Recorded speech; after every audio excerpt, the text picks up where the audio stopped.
vous êtes sur la chaîne YouTube du Journal de la Haute-Marne pour un tuto nature. Il y a eu beaucoup de fruits cet été et vous êtes nombreux à les avoir ramassés pour les faire fermenter en tonneaux.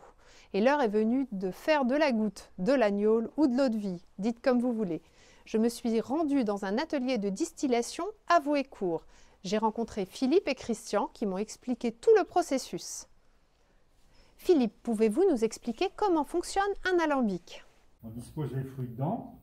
Le couvercle. Voilà, le couvercle. On met en eau. On met en eau, on a quelques niveaux à faire. On allume le foyer.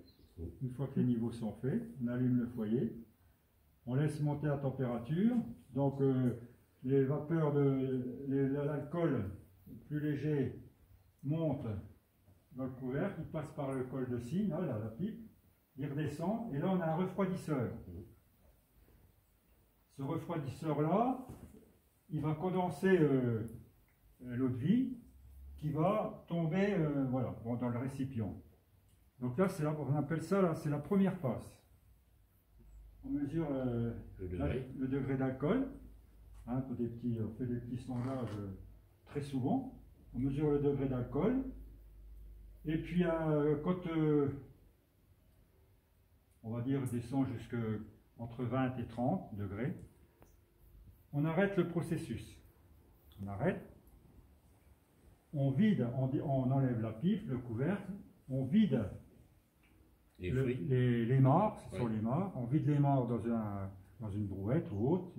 De là, on prend l'eau de vie récoltée, on a récolté, on va la remettre pour une deuxième passe. Dans le même, on remet, on réinstalle le système, et là, on rechauffe un petit peu, très légèrement, et c'est là qu'on produit l'alcool.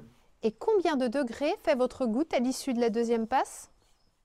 Au final, entre 48 à 52 degrés. 52, c'était dans les années... maintenant, les gens sont beaucoup plus raisonnables. Ça a perdu un petit peu.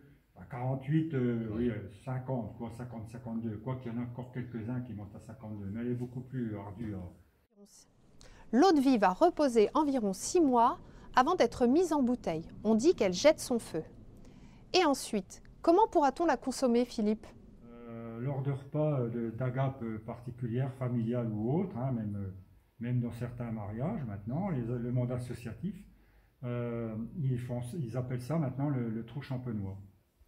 C'est-à-dire qu'à un moment du repas, comme ça se pratique, il y a avec de la glace, avec une petite dose d'eau de vie, et ça sert un petit peu de... Ils disent que ça digère un petit peu, on peut digérer. Ouais, donc il y a le canard, vous connaissez peut-être pas le canard, vous êtes jeune, on trempe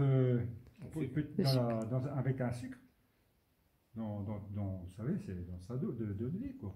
Et puis on boit ça après le café, et puis il y a les mamans ou les cuisinières qui...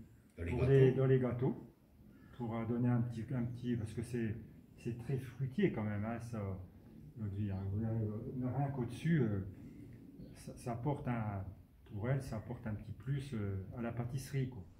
Merci pour ces explications, Philippe. Maintenant, on va pouvoir la déguster, mais avec modération, puisque ça fait tout de même au minimum 48 degrés. Merci de nous avoir suivis pour ce nouveau tuto nature et à bientôt pour de nouvelles aventures. Au revoir!